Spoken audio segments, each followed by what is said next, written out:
ఆంధ్రప్రదేశ్ రాష్ట్రంలో 19 నెలల క్రితం నిత్యం వినిపించేటటువంటి బూతులు కొన్ని ఉండేవి.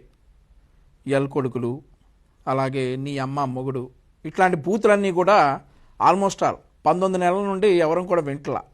కూటమి ప్రభుత్వం వచ్చిన తర్వాత ఆ బూతులు మాట్లాడే నాయకులందరూ కూడా ఈ చెస్ట్కి బెల్ట్ తగిలించుకొని, లేదంటే గడ్డాలు మీసాలు నెరిచిపోయి అలా లోపలికి వెళ్ళిపోయినటువంటి పరిస్థితి. కానీ ఈరోజు వాళ్ళకు విచిత్ర పరిస్థితి ఏంటంటే, లడ్డూ వ్యవహారాన్ని సైడ్ ట్రాక్ చేయడానికి విశ్వ ప్రయత్నాలు చేశారు. గత 4-5 రోజులుగా మనం చూస్తూనే ఉన్నాం ఏం చేస్తూ ఉన్నారో. అందులో భాగంగా ఈరోజు ఈ లడ్డూ వ్యవహారాన్ని వాళ్ళు చేసినటువంటి భాగోతం మొత్తం సాక్ష్యాధారాలతో బయటికి రావడంతో ఆ వ్యవహారాన్ని సైడ్ ట్రాక్ చేయడానికి ఇగో వెనకాల కనిపిస్తున్నటువంటి ప్రబుద్ధుడు ఈ బూతులతోటే పుట్టి ఇంట్లో పెళ్ళాం పిల్లలతో కూడా బూతులు మాట్లాడేటటువంటి అంబటి రాంబాబు అనేటటువంటి వ్యక్తిని జగన్మోహన్ రెడ్డి ప్రయోగించాడు.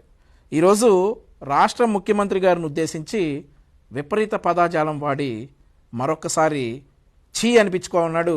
ఇతని పార్టీ అధికారిక భాష కదా అది, వాళ్ళు ఆ భాషలోనే మాట్లాడి మరొకసారి ప్రజలందరితోటి ఛీ అనిపించుకున్నాడు.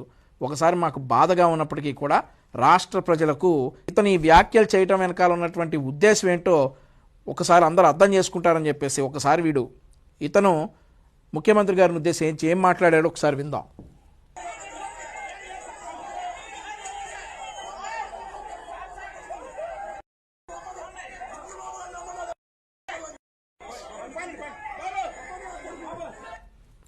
ప్రజలచే ఎన్నుకోబడినటువంటి రాష్ట్ర ముఖ్యమంత్రి వర్యులను ఉద్దేశించి ఎల్ కొడుకు, ఇతని అహంకారం, ఇంట్లో పెళ్ళాంతోటి, తల్లితోటి, చెల్లితోటి, కూతుర్లు ఉన్నారు ఇతనికి 3-2, వాళ్ళతోటి ఇతను ఇదే భాష మాట్లాడతాడేమో. ఇదే భాష మాట్లాడి ఇదే సంస్కృతిలో పెరిగినటువంటి ఇతను చేసినటువంటి వ్యాఖ్యలు. చంద్రబాబు నాయుడు గారు రావాలా?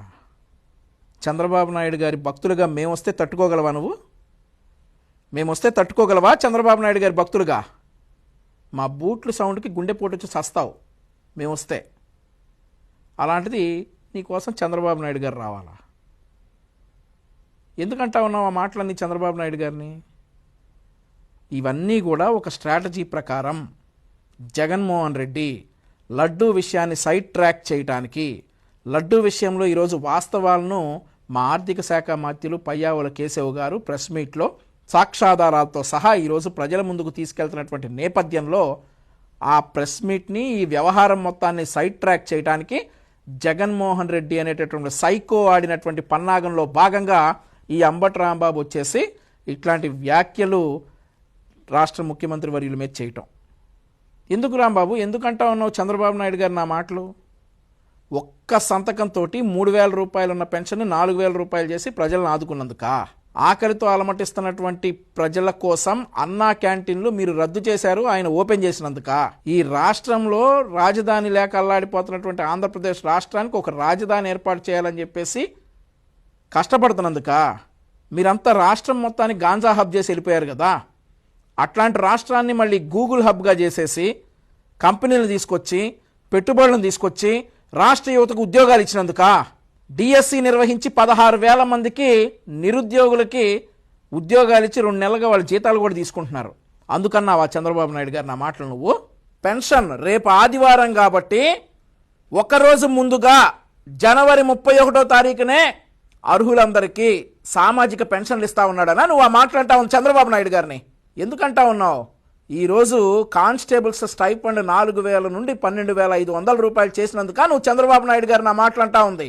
లేక 76 ఏళ్ల వయసులో రాష్ట్ర యువత పక్క రాష్ట్రాలకు తరలిపోకూడదు, మన రాష్ట్రంలో కూడా కంపెనీలు ఉండాలనేటువంటి ఉద్దేశంతో దావోస్ -6 డిగ్రీల చలిలో వెళ్ళి కంపెనీలని, పెట్టుబడిని తీసుకొచ్చి రాష్ట్రంలోనే యువతకు ఉపాధి కల్పించేటటువంటి మార్గదర్శకాలు చేసినందుక చంద్రబాబు నాయుడు గారు నువ్వు ఆ మాట అంటా ఉంది? ఎందుకంటా ఉన్నావు? ఈరోజు నేను చాలా బాధతోటి ప్రశ్నిస్తా ఉన్నాను నేను నిన్ను. రాజకీయాలు పక్కన పెట్టే రాంబాబు, రాజకీయాలు పక్కన పెట్టే, రాజకీయ విమర్శలు వేరే ఉంటాయి. నువ్వు అవినీతి చేసావంటావు, మీరు మమ్మల్ని అంటారు, అది వేరే విషయం. ఆ పదాలు మాట్లాడటానికి సిగ్గులేదా? ఇంట్లో తల్లిని, చెల్లిని, భార్యని, కూతుళ్ళని అవే పదాలతో నువ్వు మాట్లాడుకుంటారా రోజు మీరు? నీకంత నోటి దురదగా ఉంటే ఆ పదాలు మేము ఎవ్వరిని అంటానికి మా మనసొప్పదు, మేము ఒప్పుకోం కూడా. కానీ నీకు ఆ పదాలంటేనే తెల్లారిద్ది అని అనుకుంటే రాష్ట్రానికి రాజధాని లేకుండా చేసినటువంటి వాడిని అనుకో. వాళ్ళ బాబాయిని వాళ్లే వేసేసి మా చేతిలో కట్టిపెట్టినోండి అనుకో, రాష్ట్రాన్ని గాంజా హబ్గా చేసేసి యువతను నిర్వీర్యం చేసినోండి అనుకో, అన్నా క్యాంటీన్లు రద్దు చేసి ఈరోజు ఎవరికి తిండి లేకుండా చేశాడు కదా 5 సంవత్సరాలు, అతను అనుకో నీకేమైనా అందలుచుకుంటే.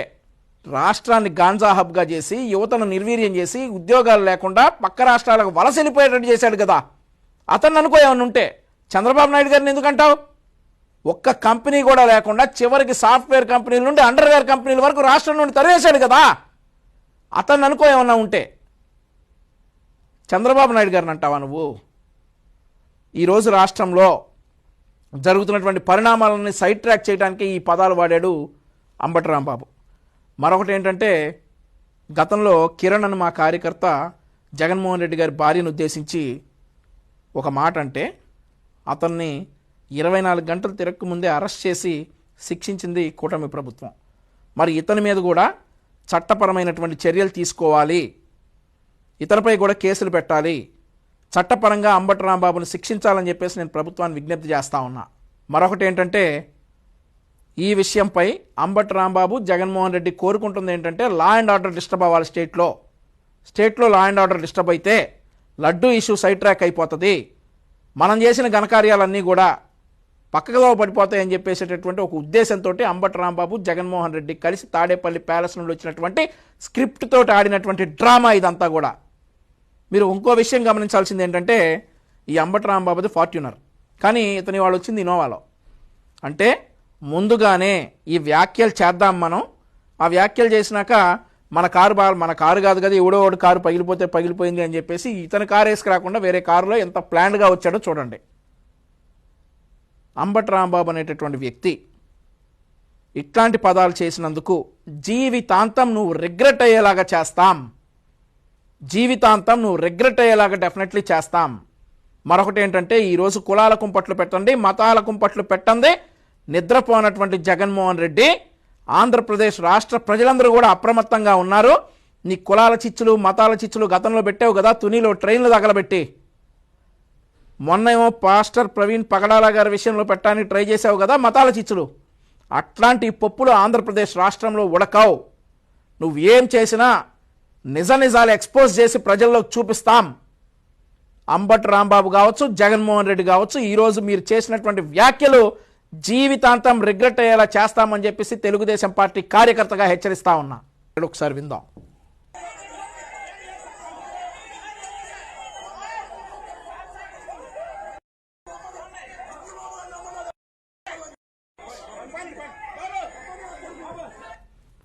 ప్రజలచే ఎన్నుకోబడినటువంటి రాష్ట్ర ముఖ్యమంత్రి వర్యులను ఉద్దేశించి కొడుకు, ఇతని అహంకారం, ఇంట్లో పెళ్ళాం